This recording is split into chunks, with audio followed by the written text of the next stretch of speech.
Hello everyone. Again welcome to numerical series of utilization. And today our problem is a train service consists of flowing uniform escalation of 5 km per hour per second for 30 seconds, followed by by free running for 10 minutes, then uniform braking at 5 km per hour per second to stop the followed by a stop of 5 minutes. Draw the speed versus time and calculate distance between the station and average distance, and last one is schedule speed. And this is the curve t1, t2 and t3. T1 30 second, again t2 60 second, and t3 is 30 second. Bm 150 kilometer per hour per second.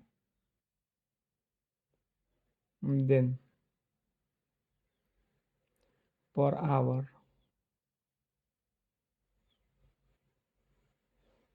Then acceleration alpha equal to 5 kilometer per hour per second.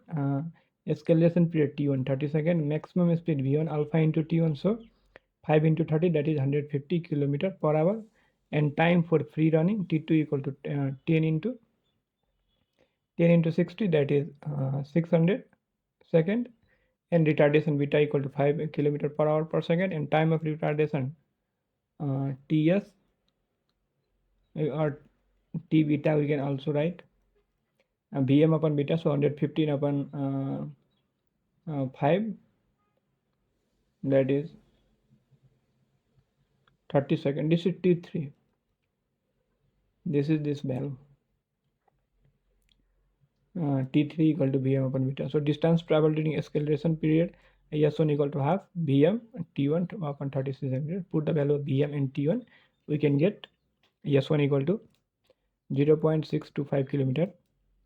And the distance traveled during free time, S2 equal to B M into T2 upon 3600, and put the value of Vm 150 into 600 upon 36, that is 25 kilometer. And distance traveled during braking, S3 equal to 1 by 2 Vm into T3 upon 36, that is 1 by 2 150 into 30 upon 3600, that is 0.625 kilometer. So total distance equal to S1 plus S2 plus S3. We have already found the value of S1, S2 and S3. Then add all the value, we can get 26.25 kilometer. And average speed Va equal to S into 3600 upon T. So total distance 26.25 into 3600 plus 30 plus 600 plus 30, that is 143.18 kilometer per hour. And schedule speed Bs equal to S into 36 plus T plus stop time. Stop time is 5 into 60. So this is in minutes, so we convert this into the second and put all the value. We can get 98.44 kilometer per hour.